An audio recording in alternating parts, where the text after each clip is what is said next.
and opinions expressed on this program are those of the participants and do not reflect the views of BronxNet or the program underwriters.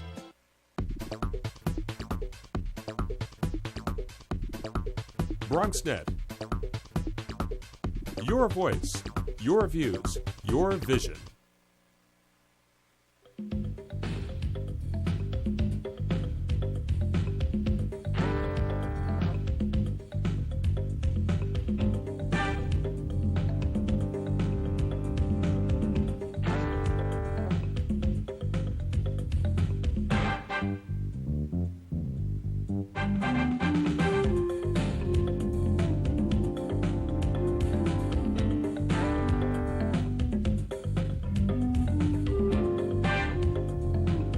Good evening and welcome to BronxTalk. Tonight's guest had his assembly district redistricted in a way that he thinks is fair. We'll ask him about that and other gerrymandered Bronx districts. He also has a couple of significant development projects on the docket for his district. We'll talk about those prospects. We'll also talk about the state budget, the prospective raise in water rates, and their relationship to the construction of the water filtration plant that our guest has opposed from the very beginning. We'll also take your phone calls, and that phone number to call is 718-960-7241. And you can join us with questions or comments by calling that number, 718-960-7241. You can also email comments to us at bronxtalk@hotmail.com, and we'll read those on the air during a future edition of our show. But for now, tonight, we welcome back to Bronx Talk from the 81st Assembly District in the Bronx, Assemblyman Jeffrey Dinowitz. Good evening, and thank you for joining us. It's great to be here. I probably should have checked our archives, but it is worth mentioning you've been one of the most frequent guests we've had over the 17-plus years of the show. We appreciate that. I enjoy every one. All right. Let's start with the state budget. Last week on this show, your colleague from the Senate, Gustavo Rivera, expressed concern that the budget, especially as regards capital spending, didn't go far enough to protect MTA riders. And as we have seen in the latest dialogues, it might open up the possibility of fare increases. Do you share that concern? I know you're pleased that the budget was passed on time, but do you share his concern that, you know what, there's still some holes in it? Oh, I do share his concern. I think overall I'm relatively happy with the budget given the circumstances that we're in. A year ago, we had a $10 billion plus deficit to deal with. This year, we had a much tinier deficit to deal with, and this past December in the special session, we addressed part of the problem by raising taxes essentially for people at the top end of the economic scale. So that really cut down on the budget deficit, and therefore, we did not have to make cuts to the extent that we might have otherwise. Also, last year in the budget, we passed essentially a 2-year educational plan, which involved a 4% increase for schools in the state, from for state money, that is, not local money, of course, this year.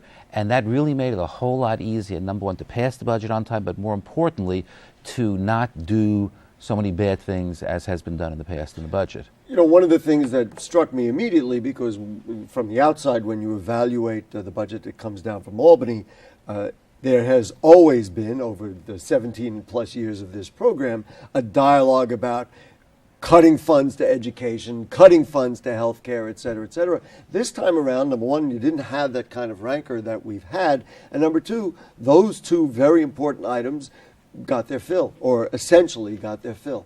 We did okay, and that's why, even though there are some things I'm not totally happy about, and Senator Rivera is right, maybe we could have done better with the MTA, but we didn't do so bad. In fact, the cuts that were made this past December to the tax on businesses for the MTA, that cost money to the MTA, but we made up for that in the budget. So I would say on balance, it was a very successful budget. And as I said, not just because it was on time, although that's important, but because of what was actually in the budget.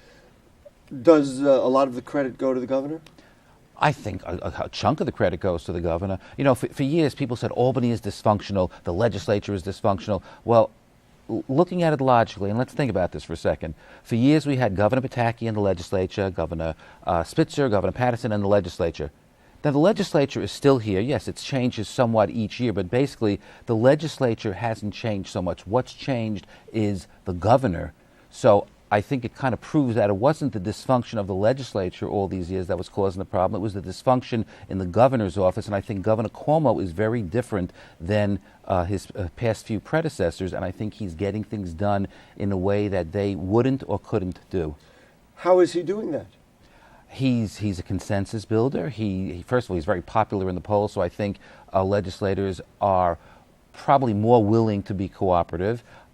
Something happened that Governor Patterson actually did, which sort of changed the balance of power in how the budget is dealt with, and that is that in the emergency budget extender bills, Governor Patterson threatened to each week or every 2 weeks when we pass these emergency extenders, bit by bit, adopt his version of the budget. And in the emergency bills, we can either vote them up or down. We can't change them. So he came up with a sort of innovative way to get his way, but it was really Governor Cuomo who, I think more importantly, worked with the legislature. There was a lot of discussion, a lot of collaborative efforts. We had the conference committees, and the fact that we did that 2-year educational plan last year, the fact that we did the special session by rewriting the tax code, all that made it a lot easier this year. And I think there seems to be a greater willingness to work together, and the governor is working across party lines doing that. He came out and said that he would not approve or support any redistricting lines that were politically drawn, and yet many people believe that that was one of the chips he traded in order to get the budget passed. Did he trade too much? Is that a proper balance? And also, does that lower his mark on your personal report card for him for doing the right thing? Well, first, I support the concept of independent, nonpartisan redistricting. I'm perfectly fine with that. I've publicly said that. But having said that, that's not what happened. These were politically drawn lines. And essentially the way it worked is that the Assembly majority drew the Assembly lines, the Senate majority drew the Senate lines. They combined into one bill, and that's what passed the legislature. In the Assembly, though, interestingly, most Republicans voted for those lines. So I think it kind of shows that at least on the Assembly side, there was an effort to be as bipartisan as possible and to try to bring everybody together. Otherwise, there would have been many more no votes. You didn't mention whether you thought it was a good enough trade for the governor to have backed off that, and if it kind of lowered his esteem in your eyes. Well, I don't know if there was any specific quid pro quos, but I mean, most people assume that the governor used the redistricting process to get his way on a lot of other things. You know, was there any deals made? That I don't know. That's sort of above my pay grade, so to speak. But clearly, a lot of stuff did get accomplished. The lines were drawn for state legislature. They were done through the political process. It was not an independent process. And as I said, speaking just from the Assembly side, I think the result, for the most part, was good and it was fair. The lines, if you look at the Assembly maps throughout the state, you don't see a lot of these crazy, convoluted districts that just will make you throw up. We showed some of the Senate districts, just the pictures of them, and the 34th that looks like a lobster, and there's the 28th that is kind of a, you know, it seems rather bizarre, but you don't, as I said at the outset, you don't feel that way certainly about your district. You got the opportunity, it appears, to put together communities that have something in common with the kinds of things you have fought for years. Right. I tried, to whatever extent I had influence over my lines, to make the district as compact as possible. For the first time in my memory, Van Cortlandt Village, for example, is all in one assembly district. That was never the case for at least 40 years or more that I can go back and think about, since I was a kid, actually. All of the amalgamated Park Reservoir houses and the entire area, including the Jerome Park Reservoir, are all part of one district, my district. Riverdale is now in one district. There was a little piece of Riverdale that wasn't, and I have a chunk of Kingsbridge Heights back in my district, which I'm very pleased about. That's an area that I represented before. It's an area I lived in for much of my life. My old schools that I went to, Junior High School 143, now renumbered, Bronx High School of Science, Lehman College are all in my district now. I couldn't get Brooklyn Law School, but I really didn't try. To me, the area around the reservoir, and you've been, of course, so identified, and frankly, me too, for other reasons, but with the reservoir and the water filtration project, the fact that those communities are now all within your district at meetings or in other places, you don't have to say, well, I only am representing part of it. You really have the whole district. To me, that issue aside, but conceptually, that's the whole idea, one would think, of what redistricting and putting an assembly district together should be about. Right, and that's what we did. That's what I did to the extent of the input that I had, and just uniting that whole community, having the reservoir and Van Cortlandt Park, having all the schools, having the entire Van Cortlandt Village neighborhood in one district, I think is terrific, and so I'm happy. Will these lines be in effect for this next go-around, or is there more legislative and legal rancor that has to go on? I don't think there's a legal challenge to the assembly lines. The assembly lines take effect January 1st of next year, but this year's election will be based on those new lines. Because that's when those elected officials would begin to serve. Yes.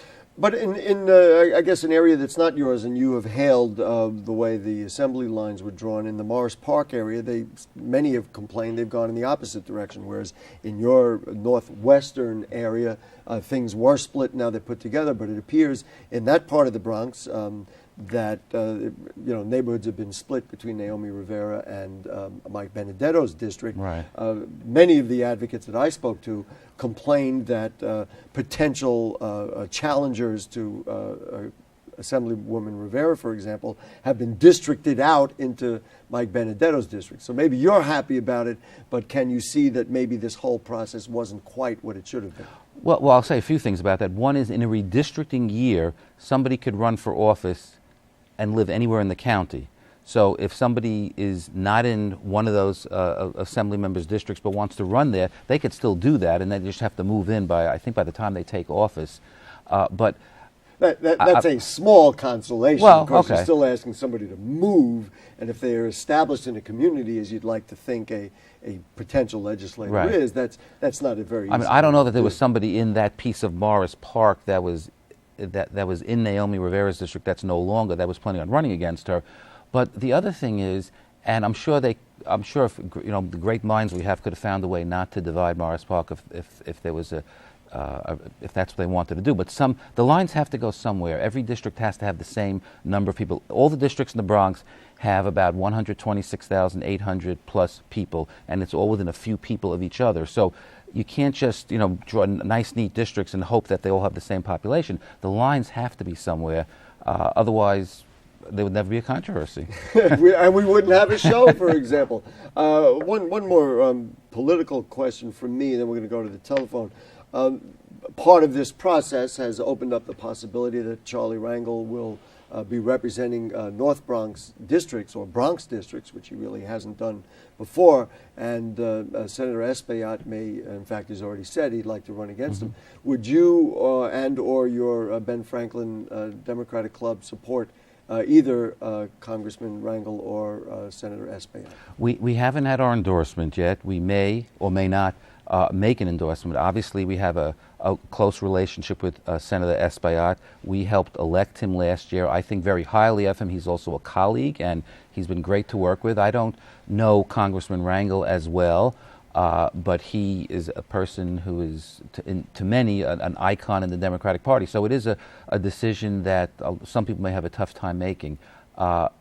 We may make an endorsement. I don't think if we do, we're not going to do it until the month of May. Mm-hmm. So we're almost there. It would be surprising that you'd turn down somebody in your own area, in your own club, one would think. It might be. What did you think of the borough president coming right out and saying right away that he would support Congressman Rangel? Well, I think from his point of view, and I'm not saying he did the right thing or the wrong thing, but many people believe that as a general rule you should endorse the incumbent elected official, in this case Congressman Rangel. I think as a general rule that's not a bad thing as an incumbent, but there are exceptions to the rule. So, he's perfectly free to endorse whoever he wants to. I don't have a problem with him making that decision. But you don't believe in that rule, clearly, because you would potentially support Senator Espaillat. I like to look at each election on its own merits and make a decision, and I do that in consultation with other people in our club and in the community, for that matter. Mm-hmm. Let's go to the telephone. Mark from Pelham Parkway is joining us. Always nice to have you, Mark. How are you, sir? Hey, Gary. Hi. Looks like I just made in time. I have two questions to ask. All right. Ask One, them quickly. The guy who did, I forgot his name, was it Commissioner Wright from the DEP veteran who handled the... Ward. You're talking about the original commissioner? The filtration plant? Commissioner Ward, is that what you're Ward, talking I mean, right. And then he later went on to head the PTA, Right. which now they're Something the out. Assemblyman knows a lot about. He's editorialized extensively well, on the it. question is, the budget has gone from $1.2 billion to $4 billion almost on antiquated technology and no jobs. And now Ward is also being investigated by the Port Authority because of all the deals they made. That's my first question. How long is it going to take till somebody goes before the legislature and decides that they should take some legal action against this, because it's a travesty because the water rates are going up and up and up. I certainly have that on my list. So I'm going to make a list on your questions, and then we'll ask them all. So what was your second question? We know the Transit Authority still has 2 to 3 sets of books. And if anybody doesn't believe that they do, needs to see a good doctor over Columbia Presbyterian. And I mean from the head, because we know that what they keep doing to the transit riders and how they keep just jerking us around, and I take the transit every day. When is the legislature going to start really cracking down on these things? Mark, two very good questions. Thank you very much. We'll start with the second one first. MTA, is there discussion with you and your colleagues in the legislature that, you know what, let's do things like really look at what's going on in the MTA? I think in recent years, I remember when Assemblyman Brodsky chaired the Corporations and Authorities Committee, he did do hearings, investigations. I think things were done to tighten up the public authorities in New York State. We happen to have 2 Bronxites who sit on the MTA board now, both of whom are people of high stature, Charles Merdler and former Borough President Ferrer. And I'd like to think that they're watching things in a way that they should. And so also, you feel that even though, listen, we all know what is going on, what has gone on with the MTA, you think it's in better shape, and the oversight from the legislature, the Assembly and the Senate, and the authority is better than it has been in the past? I think it's better than it was several years ago. And I also should mention that the MTA board members are all appointed, well, most of them are appointed by the governor. Some are appointed by the mayor, and then there's a couple of others in addition. And I do think we're better off. I can tell you in terms of our, in our dealings with the MTA, we've actually gotten some results recently in terms of trying to get increased bus service of some of the lines in my district. But I don't blame people for having a very negative opinion, because it's been years of problems. Years. I mean, endless problems. I think part of it's is that I think they need to be funded to a greater extent. Not that they don't waste money, but it's up to the government to put mass transit on at a higher level, in my opinion. I don't think we do as much as we should. Maybe we do as much as we can right now, given the budget, but I think we need to do more. And if we did more, then I think more riders will be happy. That, of course, goes back to my original question about the budget. We don't have to revisit it, but so that, I guess, like Senator Rivera, you still have some hesitation about the way that went. We need to do more for mass transit. A lot of Bronxites take mass transit. Let's go to his first question. The Water Board announced another hefty water rate hike, not quite as large as it has been in the past, and they said unabashedly it's because of the increased costs of the Croton filtration plant, which, as I mentioned at the top, you have opposed all along the way. Is there anything to be done at this point? Mark is suggesting some kind of legal action. There has been a lot of talk about Bronx Parks funding not being what it was promised to be. We did a full show on that. Is there anything to be done at this point, or is it pretty much, you know what, this is what happened, we all know this is what happened, that's the way it is? It's unfortunate that, with the exception of you and maybe a small number of others in the media itself has really been asleep at the switch. Some of our major newspapers do not cover this issue. Can you imagine a cost overrun of over $2 billion? And I don't think I've ever heard the mayor utter one word about that. Meaning no one has asked him about it? I don't think the media has asked him about it, and he certainly, as far as I know, and he's certainly gotten away with not talking about it. How could the mayor not talk about a project that has a $2 billion plus cost overrun? Under this mayor, and he's done some good things, but this is not one of them, the cost of water, the water rates in this city have more than doubled, and a significant portion of that doubling is attributable to the filtration plant and its overruns. We knew the filtration plant would cost money, but the $2 billion to almost $3 billion now in overruns is a significant portion of the water rate increases, and no one has taken responsibility for it. The parks funding has now become another issue. Many advocates had said, you know what, we'll never get that money. They had promised us $200 million, $240 million if you include improvements at Van Cortlandt Park. Mm-hmm. In a response to a question I asked at last month's community monitoring meeting, the Bronx Parks Commissioner said the original MOU that talked about trading the park funding for the plant was not realistic in terms of being able to get it done within the time frame specified and the costs involved. What's your thought now about the park's funding and that original deal, so to speak, that traded the $200 million of funding for the construction of a water filtration plant? Well, I've always said that they lied to us, they lied again, and when they finished, they lied again. And that's what this project has been all about. We didn't get the jobs they promised, as we knew. And as far as the parks funding, we will eventually get the amount, I believe, of the $200 million. We haven't gotten it yet, and we're in the year 2012. The City Council gave final approval to this project in September of 2004, 7.5 years ago. But beyond that, I think many of us, including me, believe that they're playing a bit of a shell game because, and as predicted way back when, we may be getting the $200 million, but we're getting less of other money, and I think that's been made pretty clear by the Independent Budget Office, the IBO. So are we really getting $200 million extra? And I would say the answer is no. Mm-hmm.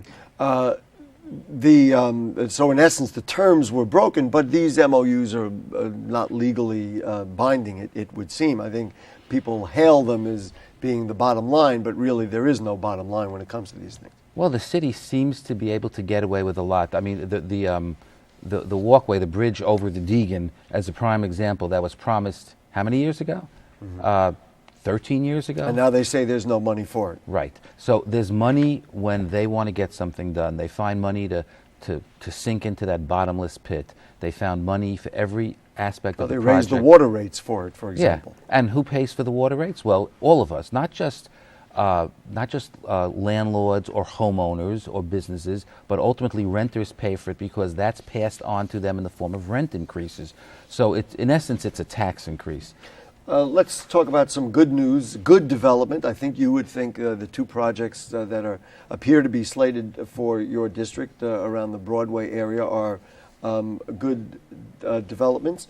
I could ask you specifics and we'll break it down a little bit, but there are two planned for the area of Broadway, one on 238th Street and one on 230th Street. Right. Let's talk about the one on 238th, the old Stella D'Oro a lot. That would be good news for your constituents. I think it's very good news. I mean, the only concern I have, of course, relates to traffic issues. That's always a concern. But as a whole, I think this project is a big plus for the community. We're going to get a BJ's and then a number of other stores as yet to be determined. And what I've been talking about for a number of years now is sort of a vision that I have of that whole corridor between Broadway and the Deegan, running from 225th Street up to 238th Street, the development of that corridor commercially, I think it can be sort of the commercial spine, the center of this whole area of the Bronx, not just Kingsbridge, but Kingsbridge, Riverdale, Van Cortlandt Village, Marble Hill, Kingsbridge Heights, bringing jobs into the area, allowing people like me and others to shop in the community. And I think the 238th, it's not really 238th, but the Stella D'Oro site. 237th. Yeah. The Stella D'Oro site is a rather large site. I'm glad this is the use that it's going for. Will they charge for parking? I don't know. I'm not sure even. I probably should have asked that question. But that would be. I don't believe so. It's not my impression that they will, but I don't know the answer to that. And will there be zoning variances needed for the size of the facility? It's much larger than the Stella D'Oro complex was. It's my understanding that they don't need the zone, that it's what they call as of right. Some people might differ with that, but I believe that's the case, but I guess we'll find out. Mm-hmm. You would accept that if that was a quote-unquote monkey wrench put in the middle of it?